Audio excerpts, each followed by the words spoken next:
on the assassination of President Kennedy met on Wednesday, March 4th, 1964, in Washington, D.C. Present and presiding was the Chief Justice of the United States Supreme Court, Earl Warren.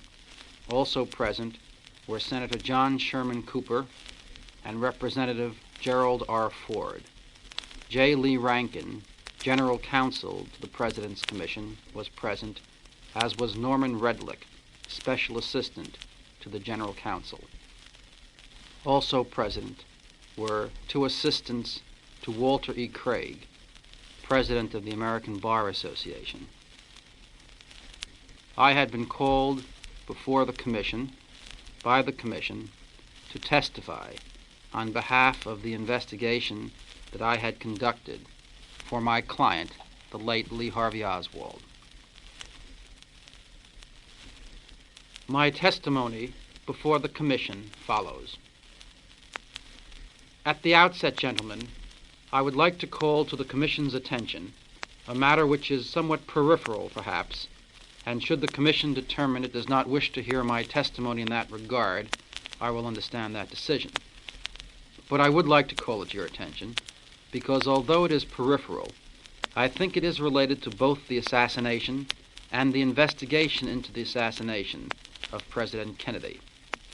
That is in relationship to a photo, a picture, which has been widely publicized, probably in every single community of our country, allegedly showing the late Lee Harvey Oswald holding in his hand a rifle, which has been described in at least one publication, Life magazine, as the weapon with which he assassinated President Kennedy. I would like to indicate to the Commission at this time that the pictures which have been distributed throughout the country include doctored and forged photographs. I would like to present evidence to the Commission at this time in that regard. And I ask the Commission, if it does conclude that the photographs have been doctored, I ask the Commission to consider determining whether or not a crime has been committed or an effort has been made to submit evidence to the Commission members, not directly, but through the press, evidence which might, in one way or another, influence the members of the Commission in the study which they are now making. At that time, I offered to the Commission a series of photographs, including pictures which appeared in the New York Times, in Life magazine, in the Detroit Free Press, in Newsweek magazine, and in the New York Journal-American. And although each of the pictures was identical with each of the other pictures, in every respect except one, in that one respect, the pictures varied remarkably. For in each case, the picture showing Lee Harvey Oswald holding in his left hand a rifle with a pistol in a holster on his right hip. In each case, the rifle held in Lee Harvey Oswald's left hand was a rifle which had been forged and doctored. In fact, in three of the pictures, three different rifles appeared, one with a telescopic sight, one without a telescopic sight, and one with a great deal of added-on metallic material appearing just below Lee Harvey Oswald's hand in the picture. I also pointed out to the Commission that those articles which have been widely circulated throughout the country referring to the picture as, quote, Lee Harvey Oswald with the weapons he used to kill President Kennedy and Officer Tippet showed Oswald with the rifle which in no way was comparable to or looked like the rifle alleged by the state of Texas to be the murder weapon. I then explained to the Commission that there exists among certain news agencies and publications, including the Associated Press, an era of secrecy surrounding the source of that picture or of those pictures. I stated to the Commission, I called the Associated Press in New York City and asked for the photo desk, and a Mr. Dirksen answered and said that he was employed on the photo desk. I asked him if he would be good enough to secure for me a glossy copy of the picture sent by the Associated Press over the wires. I described to him the picture as the one in which Oswald is allegedly shown holding the murder weapon in his left hand and having on his right hip a pistol, allegedly the pistol with which he slew Officer Tippet. Mr. Dirksen stated to me that he could not make a glossy of that picture available to me. I pointed out to him that in the past the Associated Press had been most cooperative when I asked for pictures, and he said, "Yes, we sent a whole batch of them up to you last week, didn't we?" And I said, "Yes, you did, and I appreciated that, and I wondered why this picture is being treated differently from other pictures." He replied, "This is not a normal picture, and this is not the normal situation." I asked Mr. Dirksen what he meant by that. Mr. Dirksen explained to me that there was a special contract between the Associated Press and the source of the picture, and the Associated Press agreed in this contract that they would not make a glossy available to anyone. And I said that if that was the understanding that the Associated Press had with their source, I certainly was not going to urge them to breach their agreement, but asked Mr. Dirksen instead if he would make known to me the name of the source, so that I might go directly to the source and secure possibly the picture from the source in that fashion. Mr. Dirksen stated that he could not do that, because one of the other stipulations in the contract was that the Associated Press would never reveal the name of the source of that picture. I later discussed that conversation with an employee of the New York Times, and the New York Times then made an effort to secure a copy of that picture from the Associated Press. However, the New York Times was unable to get the name of the source of the picture when they made a request to the Associated Press. Later, my office called Life magazine, and we inquired of persons on the photo desk at Life magazine if it were possible for us to secure a copy of the picture which they ran on the front page of that publication on February 21st, 1964. Life magazine declined to make a glossy copy of that picture available. And gentlemen, I would like to raise, with your permission, one additional matter, which is somewhat peripheral also, prior to going into the evidence that I have been able to uncover. I make reference to an article appearing in the New York Journal American on February 23rd, 1964. This article, written by Bob Considine, states that an eyewitness to the shooting of Officer Tippet, a gentleman by the name of Warren Reynolds, was himself recently shot through the head by a man who had in his hand a rifle. The article written by Mr. Considine indicated that during January, Mr. Reynolds was himself shot through the head with a rifle, and that he is now in the hospital. Mr. Considine indicated in his article that a person was picked up in the Dallas area and charged with the shooting of this witness, but that someone who Mr. Considine refers to as his girl, meaning the girlfriend of the person charged with shooting the witness to the Tippet slaying, came forward and that the person charged with the crime was released. This person, Betty Mooney McDonald, who helped to free her friend, according to Mr. Considine, herself had worked as a stripper in the Carousel Club in Dallas, owned by Jack Ruby. 2 weeks prior to the time that the article was written, Miss McDonald after seeing to it that her friend was released from the charge against him, was herself arrested for some minor unrelated charge of fighting with a roommate in her own apartment. Shortly after she was arrested, Miss MacDonald hung herself to death in her cell in the Dallas jailhouse. In the course of my investigation, gentlemen, I have come across some material which would be relevant only if I were first able to examine the rifle, and I'm going to ask the Commission to consider my request that I be able to examine the alleged murder weapon before offering testimony in regard to the alleged murder weapon.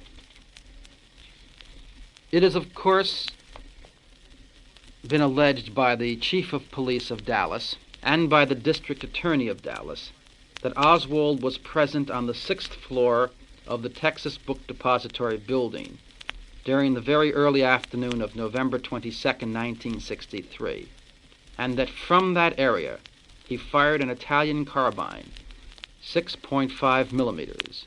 He fired it 3 times, twice striking the President of the United States, wounding him fatally, and injuring the Governor of Texas by striking him with 1 bullet. The physician who signed the death certificate of the President, pronouncing him dead, was Dr. Kemp Clark, whose name appears on the official homicide report filed by the Dallas Police Department and attested to by 2 police officers. On the 27th of November, the New York Times reported, quote, Dr. Kemp Clark, who pronounced Mr. Kennedy dead, said 1 bullet struck him at about the necktie knot, inner quote. It ranged downward in his chest and did not exit, close inner quote. The surgeon said, close quote. On the same day, the New York Herald Tribune stated, quote, on the basis of accumulated data, investigators have concluded that the first shot, fired as the presidential car was approaching, struck the president in the neck, just above the knot of his necktie, then ranged downward into his body. Close quote. According to Richard Dudman, who is the Washington correspondent of the St. Louis Post-Dispatch, the surgeons who attended the president while he was at the Parkland Memorial Hospital in Dallas were in agreement in describing the wound in the president's throat as an entrance wound. The St. Louis Post-Dispatch on December 1st carried a rather long and involved story by Mr. Dudman, recounting all of his conversations with the physicians who treated the president on the 22nd of November at the Parkland Memorial Hospital. Dr. Malcolm Perry explained that he began to open an air passage in the president's throat in an effort to restore the president's breathing, and he explained that the incision had been made through a bullet wound in the president's throat, since that was in the correct place for the operation in any event. Dr. Perry, according to Mr. Dudman, described to him the bullet hole in the president's throat as an entrance wound. Dr. Robert N. McClelland, who was one of the 3 physicians who participated in that operation, later stated to Mr. Dudman, quote, it certainly did look like an entrance wound, close quote.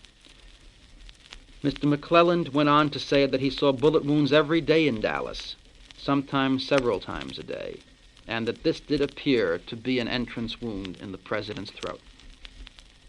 One doctor made reference to the frothing of blood at the neck wound. The doctor said, quote, he is bubbling air, close quote. 2 of the doctors, Dr. Peters and Dr. Baxter, inserted a tube into the right upper portion of the president's chest, just below the shoulder, to re-inflate the lungs, to keep them from collapsing. Dr. Jones and Dr. Perry inserted a similar tube on the left portion of the president's chest. The activity was necessitated because the bubbling air was the first clue that the physicians had that the president's lung had been punctured. the prosecuting authorities, confronted with what seemed then to be evidence that the President had been shot from the front, in the throat, concluded that the presidential limousine was approaching the book depository building when the first shot was fired, because it seemed at the very outset that a theory was developed by the prosecuting authorities that Oswald was on the 6th floor of the book depository building, that Oswald was the assassin, and that Oswald acted alone. I dare say that the only matter in which the Dallas Police, the Dallas District Attorney's Office, and the Federal Bureau of Investigation have been consistent from the beginning of this case up to the present time is in their utter and complete devotion to that one theory: Oswald was the assassin and Oswald acted alone. And the development of new evidence, which would ordinarily cast doubt upon that theory, never for one moment affected or influenced the judgment of the prosecuting authorities in terms of their utter and complete devotion to that original theory.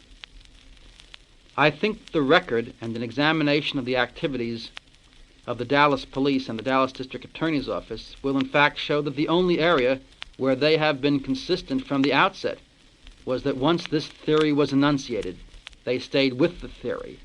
They were devoted to the theory, regardless of the discovery of new evidence and the uncovering of new facts. For example, the New York Times stated on November 26, 1963, quote, "The known facts about the bullets, the position of the assassin, suggested that he started shooting at the president's car as the car was coming toward him, that he swung his rifle in an arc of almost 180 degrees and fired at least twice more." Close quote. At that time, the prosecution's case had already been developed in terms of the theory that Oswald was the assassin and Oswald acted alone. There were newspaper pictures published in many portions of the country showing the textbook depository building on Houston Street and Elm Street, where the presidential limousine approached the book depository building. In these newspapers, there were superimposed dotted lines allegedly showing the trajectory of the 3 bullets, showing that the first bullet was fired while the presidential limousine was still on Houston Street, still approaching the book depository building. However, it soon became essential for the prosecution to abandon that particular story because the eyewitnesses present, including Governor Connolly and Mrs. Connolly, and all of the witnesses that they could find standing on the sides of the road, stated that the limousine had already made a left turn, that it had passed the book depository building at the time that the first shot was fired. In essence, then, the prosecution remained with the theory that Oswald, while acting alone, shot the president from the front, from the back. However, the evidence then developed indicated that the presidential limousine had passed the book depository building, and the president was not facing the book depository building when the first shot was fired. At that time, Life magazine decided to explain it all in a full-page article entitled "End to Nagging Rumors, the 6 Crucial Seconds." And Life conceded that the limousine was some 50 yards past Oswald when the first shot was fired, and that the shot entered the president's throat from the front. But Life kindly explained that the president had turned completely around and that he was facing the book depository building when the shot was fired. That was in the December 6th issue of Life magazine. However, version number 2, developed for the prosecuting authorities by Life magazine, was quickly repudiated. It was repudiated, first of all, by the pictures printed in Life magazine itself just the week before, in those stills of the motion picture taken with Life's own captions it was quite plain that the President was looking almost completely forward, just slightly to the right, but almost completely forward, and certainly not turned around to the rear when the first shot was fired. And so the still pictures printed in Life's own publication a week before they enunciated this theory number 2 proved that the Life theory was totally false. In addition to this, persons present on the scene, such witnesses as Mrs. Connolly and Governor Connolly and others, indicated that the President was looking almost straight ahead when the first shot struck him in the throat. And Mrs. Connolly stated that she had in fact just made a statement to the President, tragically enough, something about, "You cannot say that the people of Dallas have not given you a warm welcome today." And the President was about to respond to Mrs. Connolly, looking at her, and she was sitting directly in front of him when the first bullet struck him.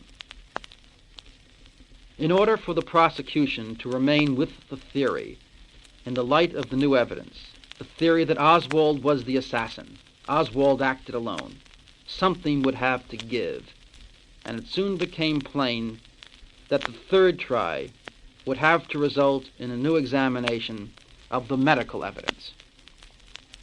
Mr. Dudman stated that the doctors at Parkland Hospital, who had, of course, this vital evidence to offer, were never once questioned about this vital evidence by the Federal Bureau of Investigation or by the United States Secret Service, and that it was not until after an autopsy had been performed on the President's body at the Government Naval Hospital in Bethesda, Maryland, that 2 Secret Service agents, armed with that report, journeyed down to the Parkland Hospital and talked to the doctors for the purpose of explaining to them that new medical evidence indicated that all of the doctors at the Parkland Memorial Hospital were in error when they stated that the wound in the throat was indeed an entrance wound. And eventually, the Secret Service announced that the doctors agreed that they had all been in error when they stated originally that the wound in the President's throat was an entrance wound. Period after the time of death, as a result of the deterioration of tissue, it is much more difficult to examine wounds to determine if they are indeed entrance wounds or exit wounds. In addition to this, according to Mr. Dudman, there had been an operation performed on what the doctors insisted was an entrance wound in the throat. Therefore, the wound was altered, making it much more difficult for a subsequent examination at Bethesda, Maryland, to determine if it were an entrance wound or an exit wound. The portion of the autopsy report, which has been leaked to the press by one of the government agencies in reference to the wound in the President's throat, has indicated the bullet struck the back of the President's head, and either a fragment of the bullet or a fragment of bone exited through the throat. Now, if this was so, while it could perhaps explain the wound in the throat, but could not in any event explain why all of the doctors at the Parkland Hospital were in error, it could in no way explain the punctured lungs, the collapsed lungs, and the frothing of blood and air at the President's throat. I think that under the circumstances, an open-minded and fair investigating and prosecuting agency would have had to at the outset, in view of the medical evidence then available, determine that the President was shot from the front while facing slightly to the right and after passing the book depository building. I think that an open investigating body in Dallas, the District Attorney's Office, the police, or the Federal Bureau of Investigation might have considered for a moment abandoning their pet theory that Oswald was the assassin and that he acted alone, and might have been led by the factual data to investigate in other areas as well, clearly something, however, which they did not do.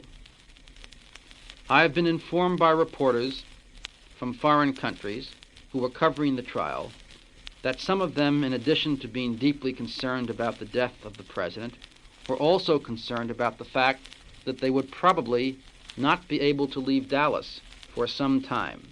Clearly, they thought the airports would be closed, roadblocks would be placed on many of the streets in Dallas, the trains would be stopped or searched in order that the assassin or the assassins or those who assisted the assassin or the assassins might be prevented from readily leaving the entire area. But I am informed by reporters in the area that there was not a single such roadblock, that the planes continued to leave, that trains continued to leave, and that the prosecution continued from the very outset with the theory Oswald was the assassin, that he acted alone, that his arrest had to be secured, and that once Oswald was arrested, nothing more had to be done in order to prove conclusively that Oswald was the assassin, other than to utilize the press, the radio, and the television media to prove to the American people that the man who had been arrested was the guilty party. And while I am on this question, I ask this commission to give consideration to the 48 hours in which Oswald was in custody, to give consideration to what happened to the rights of Lee Harvey Oswald, an American citizen charged with a crime in this country. The National Board of Directors of the American Civil Liberties Union stated that had Oswald lived, he could not have secured a fair trial anywhere in this country. I think, unfortunately, that statement is absolutely accurate, and I think we can agree that there could be no more savage attack upon the breakdown of the American judicial system, its absolute collapse, than to make that statement. Getting back to the evidence, Mr. Chief Justice, gentlemen, the spectator closest to President Kennedy at the time that the first bullet struck the president was a Mrs. Hill, who was a substitute school teacher in the Dallas public school system. Mrs. Hill stated to me that she was, in her view, the closest spectator to the president and was standing alongside Mary Moorman, a Dallas resident. Mrs. Hill stated that she heard some 4 to 6 shots fired. She was standing across from the book depository building on the grass. She said she heard some 4 to 6 shots fired, and she said the shots came very clearly from the grassy knoll near the triple overpass, which at that time was directly in front of the presidential limousine. Mrs. Hill stated that, in her view, none of the shots were fired from the Texas Book Depository building, which was directly across the street from her and which was some 50 to 75 yards behind the presidential limousine. Mrs. Hill said further that after the last shot was fired, she saw a man run from behind the grassy area of a concrete facade on that grassy knoll, and she saw him run onto the triple overpass. She told me that standing alongside of her was Mary Moorman, and that Miss Moorman took a picture of the president just a brief moment before the first shot was fired. Miss Hill told me that agents of the Federal Bureau of Investigation took the film from Miss Moorman, gave her a receipt for the film, which receipt she still has in her possession, and Miss Hill told me that to this present moment the Federal Bureau of Investigation has refused to return the film to Miss Moorman and has refused as well to show her a copy of the picture which she took. Tom Wicker, who was a member of the New York Times White House staff and who was the only New York Times reporter in Dallas, when the President was shot, stated in an article which appeared in the Saturday Review on January 11, 1964, quote, "As we came out of the overpass, I saw a motorcycle policeman drive over the curb, cross an open area a few feet up a railroad bank, dismount, and start scrambling up the bank," close quote. Ronnie Duggar, who is the editor of the Texas Observer, a statewide publication in Texas, stated in his publication on November 29, 1963, and later stated to me on 2 different occasions in interviews which I conducted with him, comments which were identical with the statement which appeared in his publication on November 29th. I now quote from that publication. "On the other side of the overpass, a motorcycle policeman was rough riding across the grass to the trestle for the railroad tracks, across the overpass. He brought his motorcycle to a halt and leapt from it and was running up the base of the trestle when I lost sight of him," close quote. James Vaculi, who is a reporter for the Fort Worth Star-Telegram, said, quote, "I heard the shots, several, at the triple overpass," close quote. And Jerry Flemons, reporting also for the Fort Worth Star-Telegram on November 22, 1963, stated, quote, "Kennedy was gunned down by an assassin, apparently standing on the overpass above the freeway," close quote. I spoke to Mary Woodward, who is an employee of the Dallas Morning News. Miss Woodward stated to me that she was present with 3 co-workers, all employees of the Dallas Morning News, and that they were standing at the base of the grassy knoll, perhaps 50 feet or so from the overpass, with the overpass to their right and the book depository building to their left. On November 23, 1963, the Dallas Morning News ran a story by Miss Woodward, and I have since that time spoken with Miss Woodward by telephone, and she has confirmed this portion of the story which appeared to me in an interview which we conducted. She stated that she and her 3 co-workers waited for the President to pass, that they stood on the grassy slope just east of the triple overpass. She explained that the President approached, and he acknowledged their cheers and the cheers of others. Quote, "He faced forward again after waving to us, and suddenly there was an ear-shattering noise coming from behind us and a little to the right," close quote. Here we have a statement by an employee of the Dallas Morning News, and she indicated to me that she was speaking not only on her own behalf, but on behalf of all 4 employees, all of whom stated that the shots came from the direction of the overpass, which was to their right, and not at all from the book depository building, which was to their left. Miss Woodward continued, quote, "Instead of speeding up the car came to a halt. Things are a little bit hazy from this point, but I don't believe that anyone was hit with the first bullet. The President and Mrs. Kennedy looked as if they, too, didn't believe that the noise was really coming from a gun. Then after a moment's pause, there was another shot, and I saw the President slumping in the car," close quote. This testimony would seem to be consistent with the statement by Miss Hill that more than 3 shots were fired. In addition to these statements, James A. Chaney, who was a Dallas motorcycle policeman, was quoted in the Houston Chronicle on November 24, 1963, as stating that the first shot missed entirely.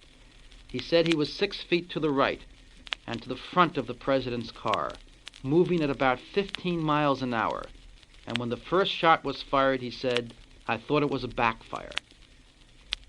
Now, Miss Hill told me that when she was questioned by the United States Secret Service agents, and put that word "questioned" in quotation marks, that they indicated to her what her testimony should be, that she should state that she only heard 3 shots. She insisted that she heard more than 3 shots. And she told me that at least one agent of the Secret Service said to her, "We have 3 wounds and 3 shells, so we are only saying 3 shots." Close quote.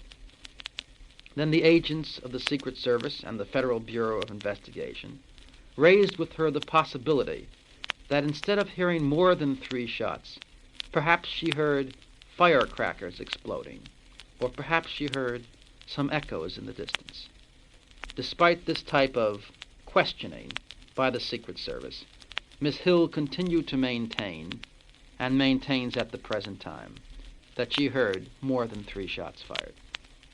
Now, to the best of my knowledge from my investigation, which of course has been severely limited by lack of personnel, lack of funds, and therefore is not the kind of investigation which is required here. But from this limited investigation, it seems that only 2 persons immediately charged into the Texas Book Depository building after the shots were fired. They were an officer of the Dallas Police Force, Seymour Weitzman, who submitted an affidavit to the Dallas Police Force in which he stated that he discovered the rifle on the 6th floor of the Book Depository building. There was one other gentleman who ran into the building, and that was Roy S. Truly, who was the director of the Book Depository building. However, Mr. Truly stated that he believed the shots came from the direction of the overpass, from the grassy knoll, and although he, Mr. Truly, was standing directly in front of the Book Depository building, he believed the shots did not come from that building. Standing with Mr. Truly at the time of the assassination was O.V. Campbell, vice president of the firm. In the Dallas Morning News on November 23, 1963, it was stated that, quote, Campbell, vice president of the Book Depository building, says he ran toward a grassy knoll to the west of the building where he thought the sniper had hidden, close quote. So we have 2 persons that we know of standing in front of the Book Depository building, and they both thought that the shots came from the grassy knoll near the overpass. The police officer, Seymour Weitzman, submitted an affidavit to the Dallas District Attorney's Office, and in that affidavit he said that he ran in a northwest direction and scaled the fence toward where he thought the shots came from. He then stated, quote, then someone said they thought the shots came from the Texas building, so I immediately ran to the Texas building and started looking inside. So even the 2 people who ran into the building after the shots were fired both stated that they did not believe the shots had come from that building. Mr. Weitzman went into the building because someone whose name he did not give in his affidavit told him to go into the building. And Mr. Truly explained later that although he thought the shots came from the grassy knoll from that general direction near the overpass, in front of the presidential limousine, he saw a police officer run into the building, of which he is a director, and he felt that since he knew the building well, and the officer probably did not, he should go into the building to assist the officer. From the published accounts and from my investigation, I can find only 1 person who thought that the shots came from the Book Depository building. That 1 person is Jesse Curry, chief of police in Dallas. He stated that as soon as the shots were fired, he knew they came from the Book Depository building. I have spoken, in addition, on several occasions with the reporter for the Fort Worth Star-Telegram, a gentleman by the name of Thayer Waldo. Mr. Waldo was standing with the police captain near the Dallas Trademark building, which was the building where the president was supposed to have spoken a little later that day. Mr. Waldo was awaiting the arrival of President Kennedy when suddenly a sergeant who was seated in a police cruiser called to the captain to hurry over to the police car. Mr. Waldo accompanied the captain to the police car, and Mr. Waldo stated to me that he heard the first bulletin which came over the Dallas Police Radio, and it read as follows, quote, Bulletin, the president has been shot. It is feared that others in his party have been wounded also. The shots came from a triple overpass in front of the presidential automobile. Close quote. So even the police, despite the chief of police's later statement that he knew where the shots came from immediately, Even the first police radio broadcast indicated that it was the position of the police department at the outset that the shots came from the front, not from the rear. Now, Patrolman Cheney, to whom I made reference a little earlier, the motorcycle patrolman, stated that the presidential car stopped momentarily after the first shot was fired. That statement is consistent with Miss Woodward's statement in the Dallas Morning News that the automobile came to almost a complete stop after the first shot, and it is consistent with the statement made by many other witnesses as well. Now, I think one has to conjecture as to why the Secret Service agent, who was undoubtedly trained for this assignment, and particularly the agent who was driving the presidential limousine in Dallas on that day, when we had been told in advance that the greatest efforts ever to protect an American president were going to be made that day because of the previous difficulties in Dallas, the attack upon our ambassador to the United Nations and the attack upon the then Senator Johnson when he spoke in Dallas in 1960. One would assume, therefore, that the most qualified Secret Service driver that could be secured would be driving that automobile. Why, then, did the automobile come almost to a complete stop after the first shot was fired if the shots were coming from the rear? The natural inclination, it would seem, would be to step on the gas and to accelerate the automobile as quickly as possible. However, if the driver were under the impression that the shots were coming from the front, one could understand his hesitation and his reluctance in driving closer to the sniper or the snipers.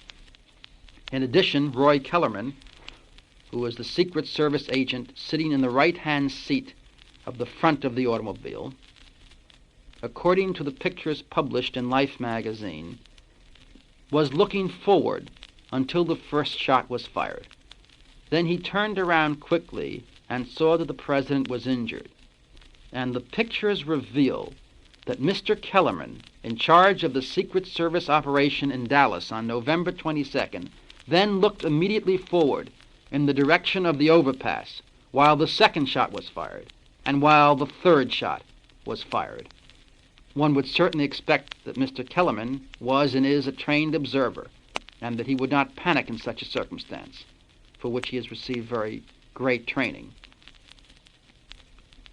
The conclusion we can reach, I think, is that Mr. Kellerman was looking in the direction from which he thought the shots were coming to see if he could tell who was shooting at the presidential limousine. Now, in reference to the rifle, gentlemen, there is on file, and I assume that you have the original of the affidavit or copies of it, there is on file in the Dallas District Attorney's Office, or now the police office in Dallas, an affidavit sworn to by Officer Weitzman, in which he indicates that the rifle which he discovered on the 6th floor of the Book Depository building at 1:22 p.m. on November 22, 1963, was a Mauser, 7.65 millimeters, which Mr. Weitzman then in his affidavit went on to describe in some detail. Now, the prosecuting attorney immediately took the same position, and for many hours he insisted that the rifle which was discovered on the 6th floor of the Book Depository building was a German Mauser, stating that it was a German Mauser, 7.65 millimeters. It is interesting to note that when Oswald was arrested, we were informed immediately that he had used an alias, H.O. Lee, as well as a great deal of other information which was given to us about Oswald's political background, given to us by the Dallas Police and the Dallas District Attorney's Office, indicating that Oswald had spent some time in the Soviet Union, had been active on behalf of the Fair Play for Cuba Committee in New Orleans, and other such material. We were also told that he used the alias H.O. Lee. On the following day, on November 23rd, when it was announced by the Federal Bureau of Investigation that Oswald had purchased an Italian carbine, 6.5 millimeters, under the alias A. Hiddell, Then, for the first time, the District Attorney of Dallas indicated that a remarkable transformation had taken place in reference to that rifle, which they had secured yesterday on the 6th floor of the Book Depository building. It had in fact changed both its nationality and its size, and had become from a German 7.65 Mauser an Italian 6.5 carbine.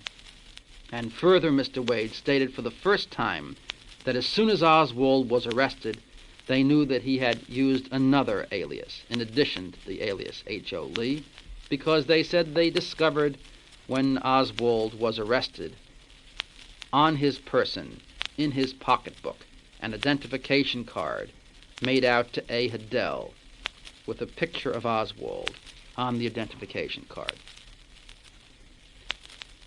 It is interesting to note that the name of H.O. Lee, an alias, was released immediately, although some investigation was required to secure that alias. But the name A. Hedel was not released as an alias until after the FBI report was made, indicating that Oswald had purchased a rifle under that name, although that alias, if the District Attorney's Office is being frank with us in the description of how they determined that alias was known to the District Attorney's Office at the moment of Oswald's arrest and search. If I were permitted to cross-examine Mr. Wade and the Officer Weitzman, who discovered the alleged murder weapon, I would seek to find out how the most important single element in this case, or any other murder case, the most important physical evidence, the murder weapon, was so incorrectly and erroneously described when it was first found. Now, Mr. Wade is a very distinguished prosecuting attorney. He has been one for some 13 or 14 years, I'm told, and prior to then he was an agent employed by the Federal Bureau of Investigation. I would like to know how Mr. Wade could have been so wrong about something so vital in this case. Now, assuming that the rifle found on the 6th floor was an Italian rifle, an Italian carbine, one must wonder how it was possible for any number of things to happen. For it to be fired there 3 times, strike the president in the front of the throat, although he was well past the building, and for the noise of the firing, according to the witnesses, to have come from a different place entirely. But in addition to that, one must wonder if that rifle is capable of the performance which the prosecuting authorities allege that it gave on that day. An Olympic rifle champion, Hubert Hammerer, said that he doubted that that rifle could fire as the prosecuting authority insisted that it did on that day. At this point, Congressman Ford asked a penetrating question. He said, "What nationality is this Mr. Hammerer?" There seems to be agreement that the period of time between the first shot and the last shot was between 5 and 6 seconds. There is a very serious question in the minds of anyone who has ever fired a rifle with any expertise as to the ability of any expert to fire that quickly and that accurately using an Italian carbine, 6.5 millimeters, armed with a telescopic sight. Various persons have tested various lots of ammunition utilized for that weapon. A member of the board of directors of the National Rifle Association told me that he tested more than 30 rounds of that ammunition just a little while ago. He told me that 20 of those rounds did not fire at all, and 6 of them were guilty of hang fire, which is a phrase which he explained to me, which indicates that the bullet did not fire fully, and therefore could not be an accurate shot. Therefore, according to that test, a very small percentage of the ammunition was of any value. Mr. Ed Wallace, a reporter for the New York World Telegram and Sun, stated in a feature article that he went with a rifle expert, and they secured 20 rounds of this ammunition, took them out into the woods, and of those, 17 were duds. Only 3 fired. The fact is that the ammunition manufactured for that rifle is extremely old ammunition, in most cases manufactured prior to or during World War II.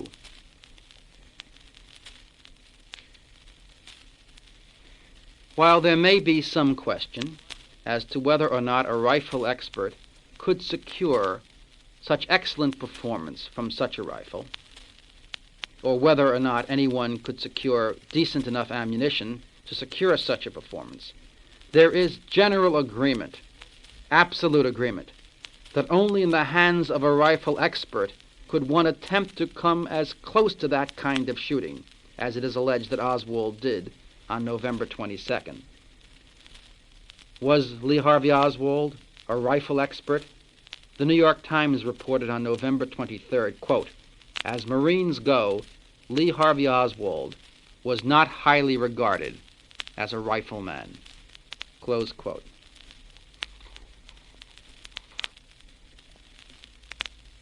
Now, of course, it has been alleged on occasion that Mr. Oswald practiced with his rifle on weekends at rifle ranges.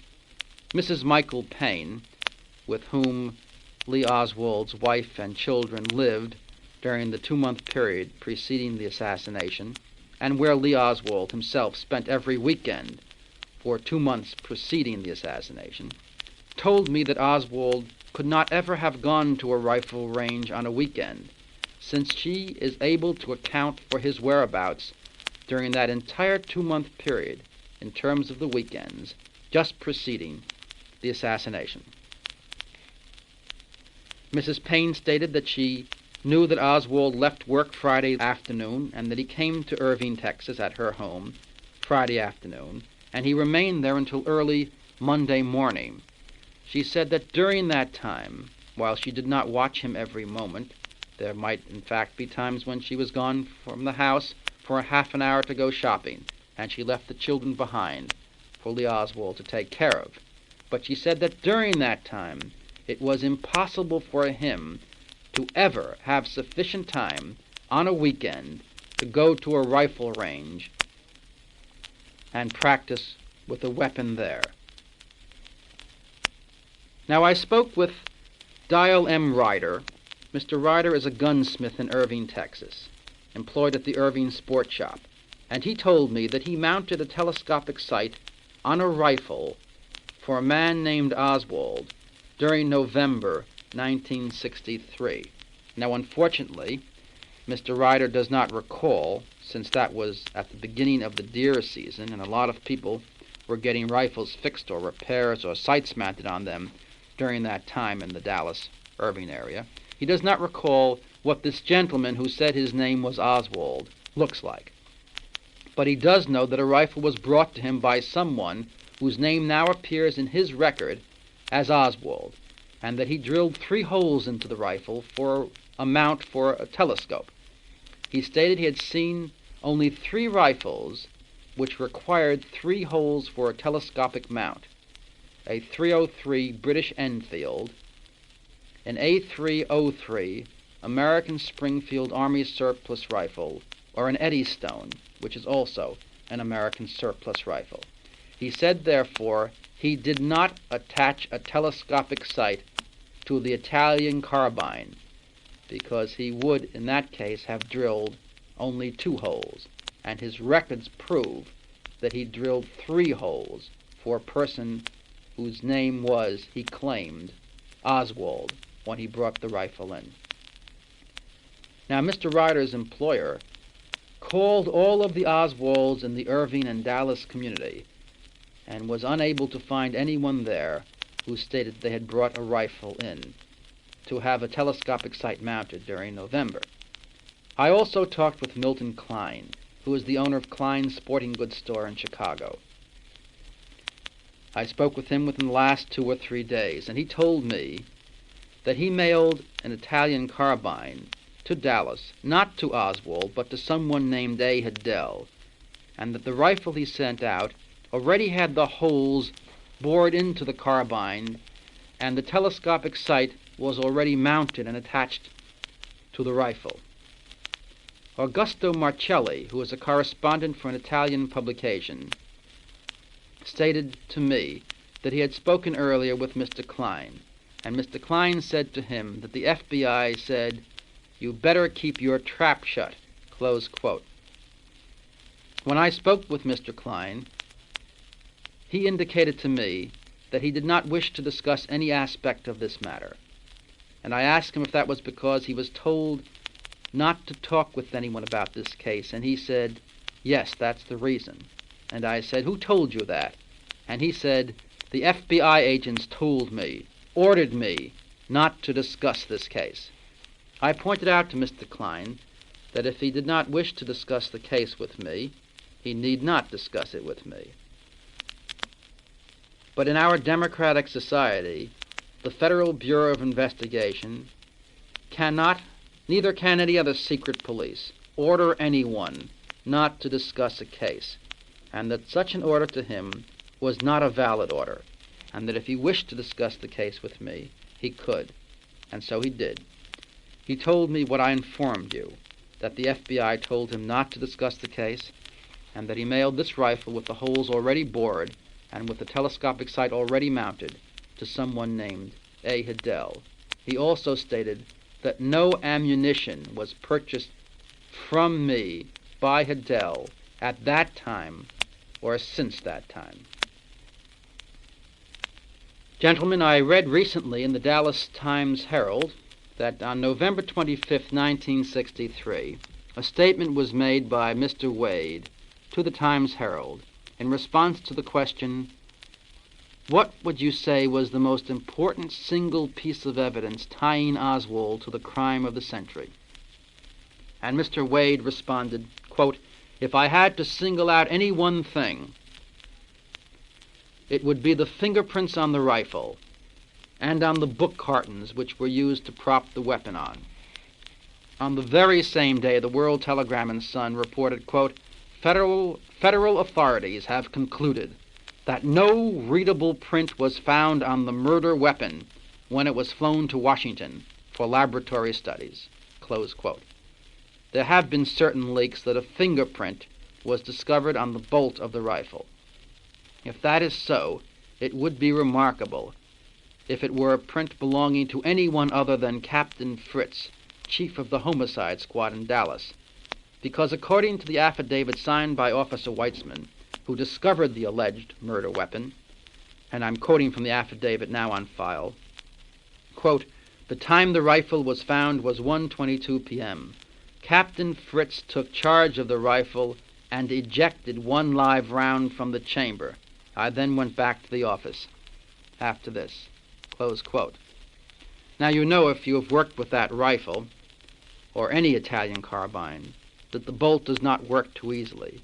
One really has to grab a hold of the rifle and pull back on the bolt.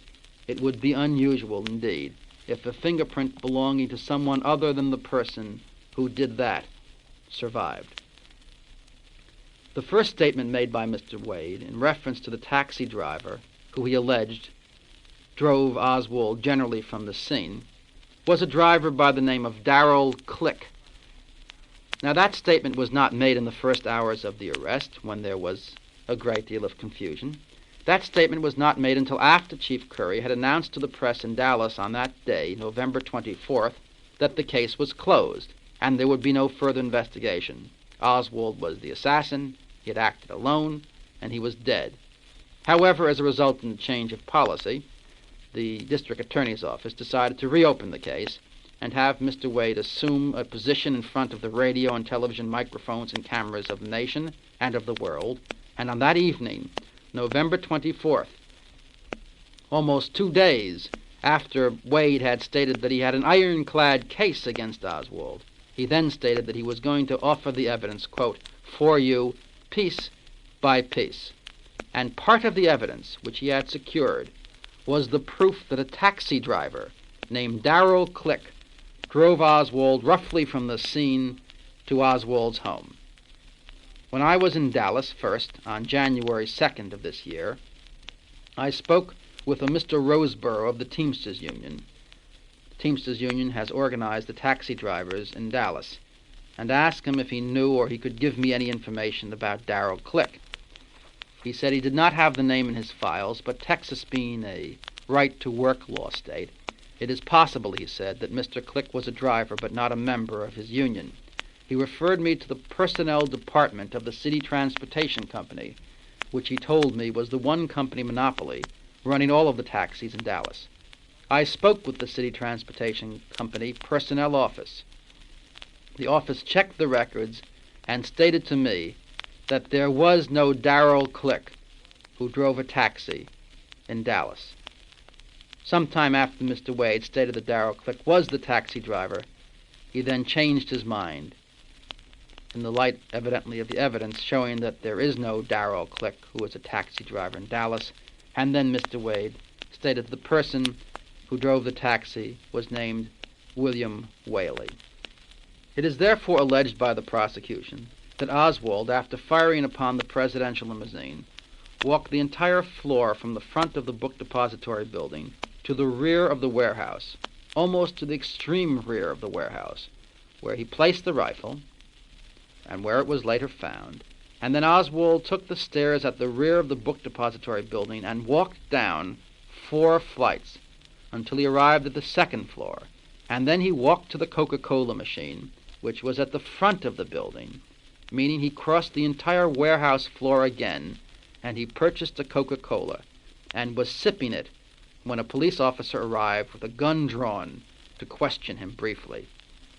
Mr. Truly explained to the officer that Oswald worked there, and eventually Oswald left the building, boarded a bus, then after leaving the bus, walked 2 blocks and entered Mr. Whaley's taxi at exactly 12:30 p.m., according to Mr. Whaley. The shots that killed the president were fired at 12:31 p.m. There is on file in the district attorney's office in Dallas, and I assume that you gentlemen have the original of the document or copies of it, there is on file a report of the Paraffin test conducted on November 22nd, 1963. Now, according to Mr. Curry, the Dallas chief of police, in a statement made to the press on November 23rd, 1963, the test proved that Oswald fired the murder weapon. However, I am certain that you will agree that a reading of the test document indicates that one could come to a very different conclusion. The test in reference to the face proved negative, indicating that Oswald had not fired a rifle on November 22nd, 1963.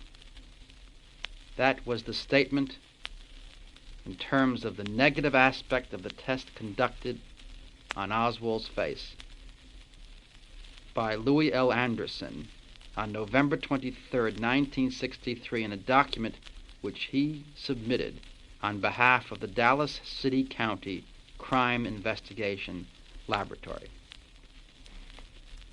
Now, it has of course been alleged that after Oswald shot the president and took a bus and a taxi and went home to put on a jacket, although it was extremely warm that day, he then shot and killed Officer Tippet.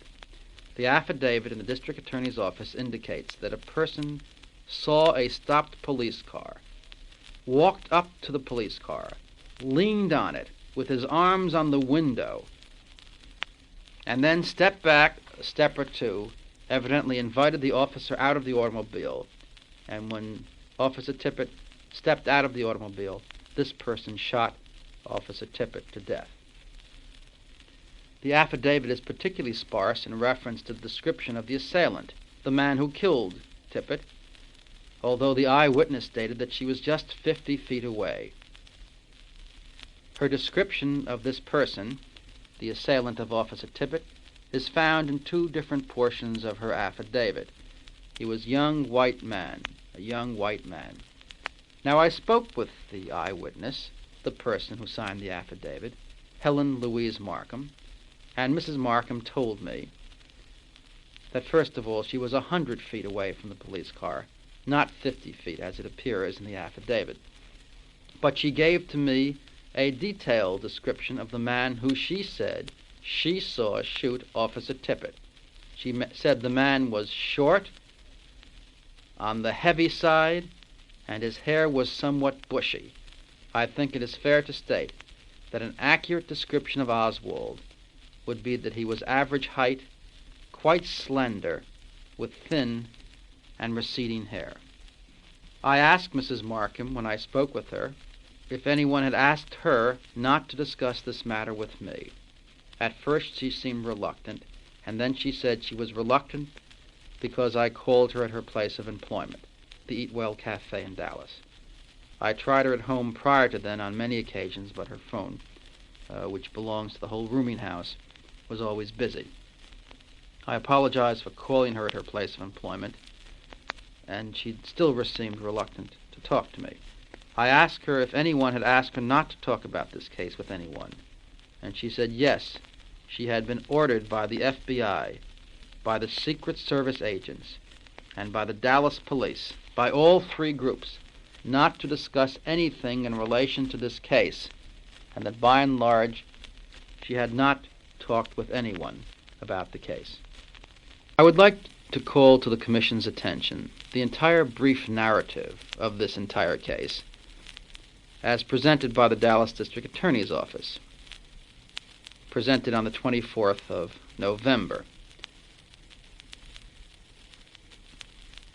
If everything that the prosecution in this case says is true, one must conclude that Oswald behaved in a very, very unusual manner from the beginning to the end.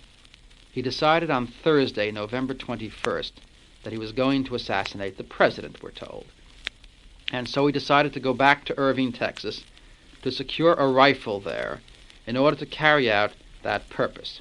He had on his person some $13 when arrested, and almost $150 in cash in the top drawer of his dresser.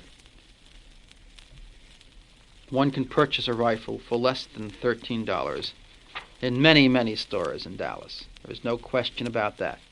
By using a very small portion of that $150, he could have purchased a rifle absolutely superior to the inferior Italian carbine in Irving, Texas. But nevertheless, Oswald decided to go all the way back to Irving, Texas, in order to secure that inferior rifle. I think that there probably was a more compelling reason why Oswald, if he were going to assassinate the president, would have given serious consideration to securing a rifle other than that particular rifle, that inferior rifle, which we're told was in Irving, Texas. That rifle was, according to the prosecution, the only rifle in the whole world that could be traced to Oswald.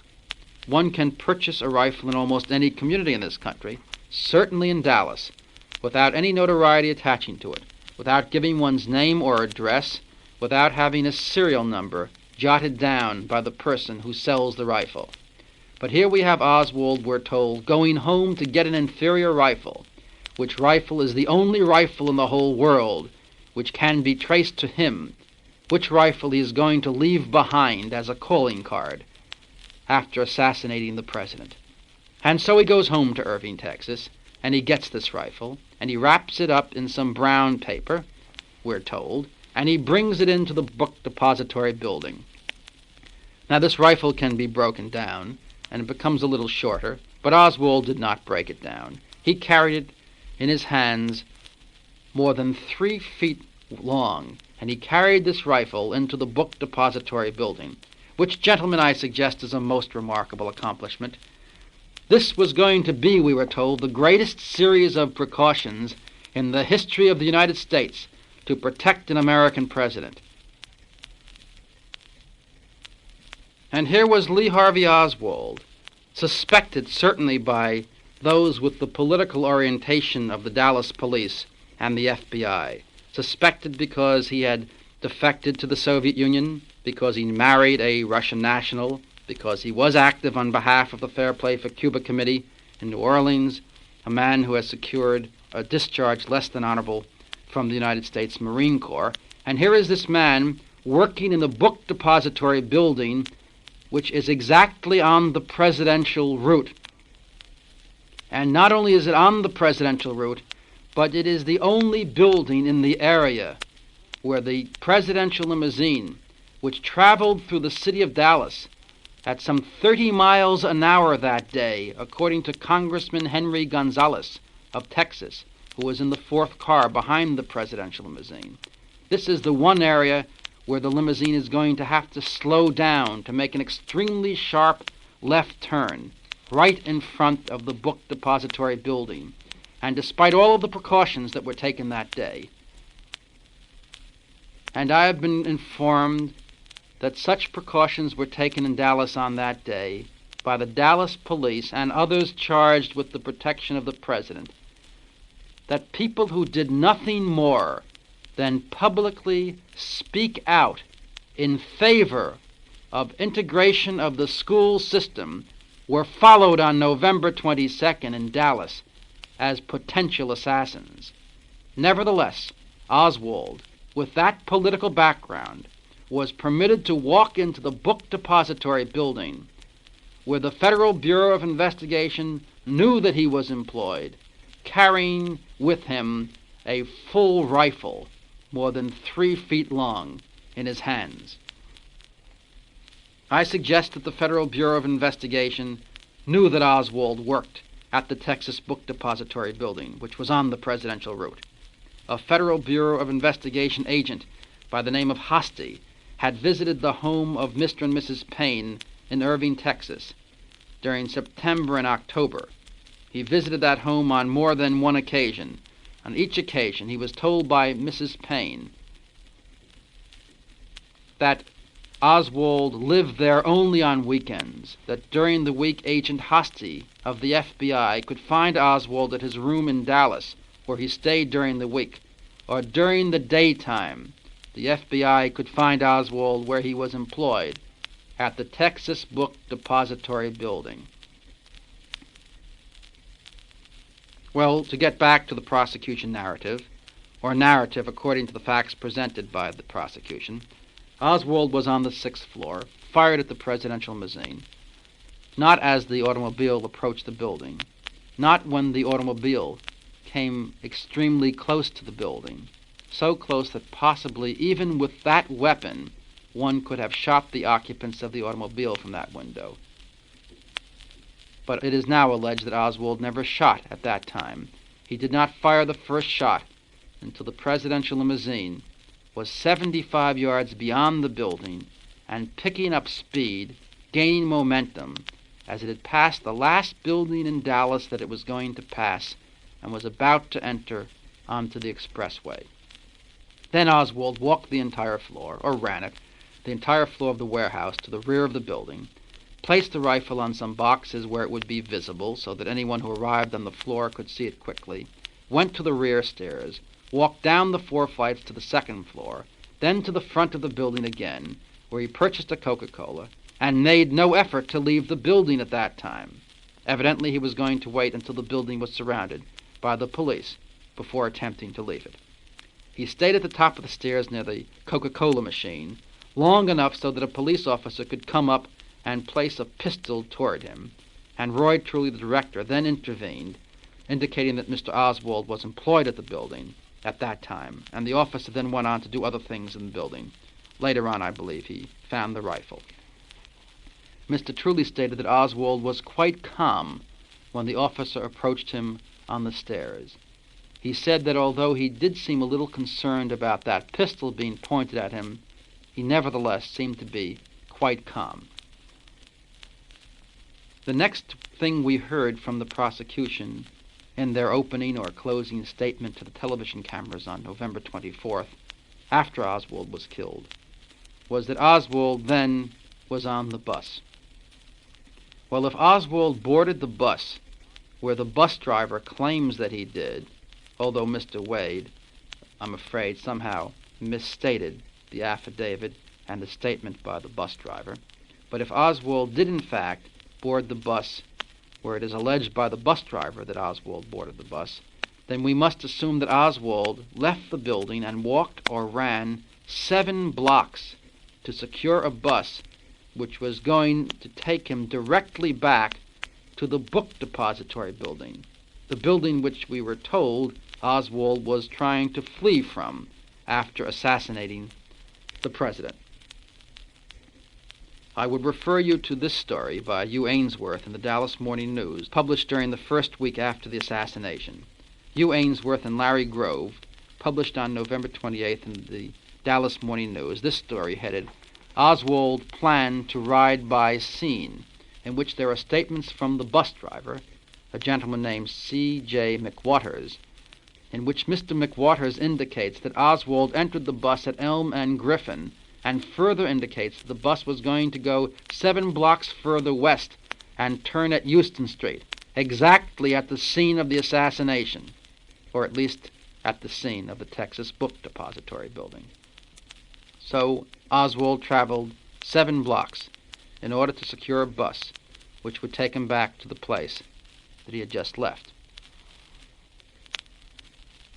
Well, now, Oswald allegedly had shot the president, has walked some distance in the book depository building, talked to an officer, was calm, walked 7 blocks to find a bus which was going to take him back to where he left, then got off and entered a taxi after he had walked 2 more blocks from where he left the bus.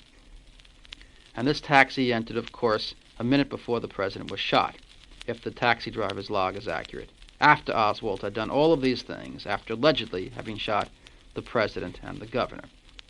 And then the taxi driver drove him directly past Oswald's home, according to the statement of the new taxi driver, until Oswald arrived at a scene approximately half of a mile beyond his own home.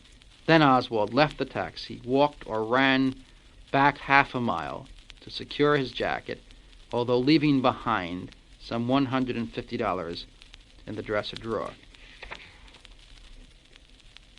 Oswald then left the house, saw a police car which had been parked, walked up to the parked police car, according to the affidavit of Mrs. Markham, leaned on the car, invited the officer out, and shot him to death.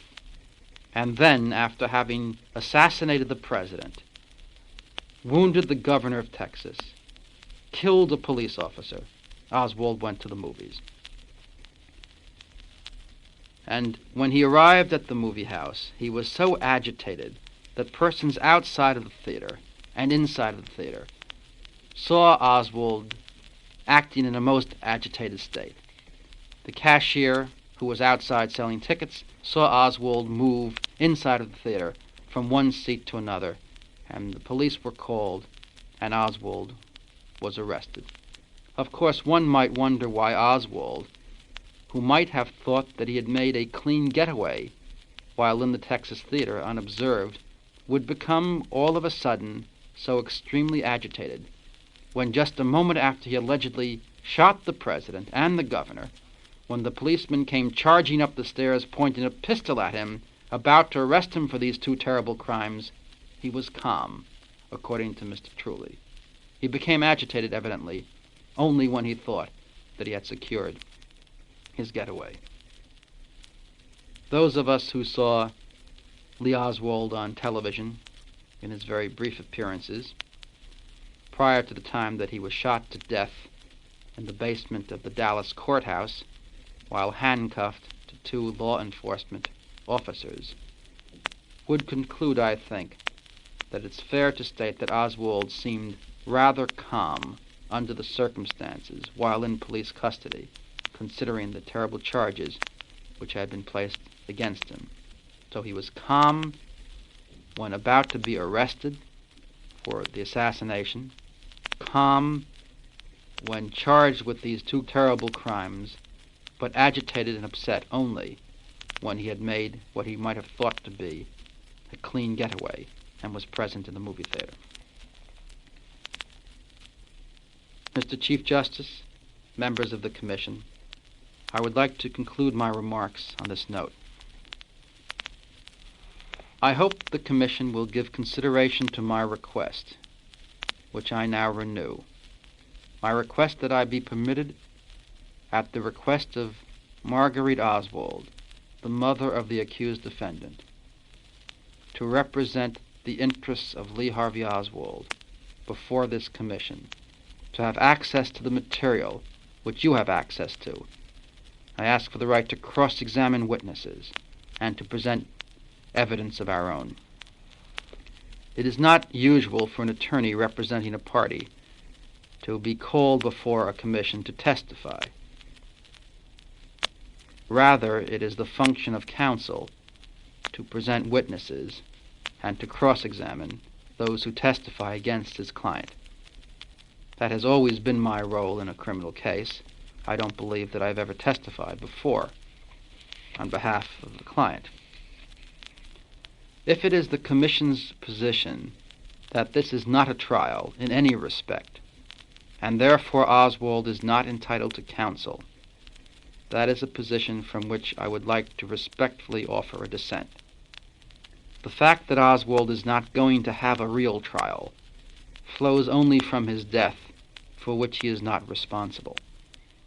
Every right belonging to an American citizen charged with a crime in this country was taken from Lee Harvey Oswald, up to and including the right to live. I think now that this episode is completed, hopefully never to reappear ever again in our history, or anything which in any way resembles it, I think it would be proper to permit him to have counsel before this commission, counsel who can function on his behalf in terms of cross-examining evidence and presenting witnesses. If it is the commission's position now that he is entitled to counsel, then I ask the commission to consider that the constitutional right to counsel involves the right to counsel of one's choice, or in the event of the death of the party, to counsel of the choice of the surviving members of the family. I think that under these circumstances, it would be proper for the commission to permit me to function here as counsel for Lee Harvey Oswald. This, of course, is not a jury trial. But with all due respect to the integrity and the background of the members of the commission, I suggest that it is not the function of the trying body, of the jury, to appoint counsel, as you have done in appointing the president of the American Bar Association to represent the interests of Lee Harvey Oswald, long after you had taken a great deal of testimony and long after your deliberations had begun. It is not your function as jury to appoint counsel for the defendants, but in our society it is just the reverse. It is the function of defense counsel to participate in determining who the jury is supposed to be. Many criminal lawyers, very noted counsel, would certainly seek to excuse every single member of this commission if this were a jury trial, and if any of the members of this commission were part of a potential jury panel. Because defense counsel generally seeks to excuse as jurors those who are in any way associated with the government in a case where the government is the prosecuting authority, as in all criminal cases.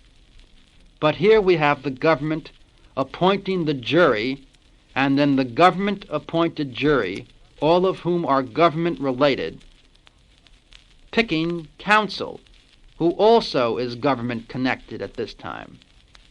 Now, I wish in no way to raise the question of the integrity of any of the members of the commission, or the integrity of the members of the council, or anyone else present here, nor do I wish to raise any questions as to the ability of the members of the commission, or of council, or of others.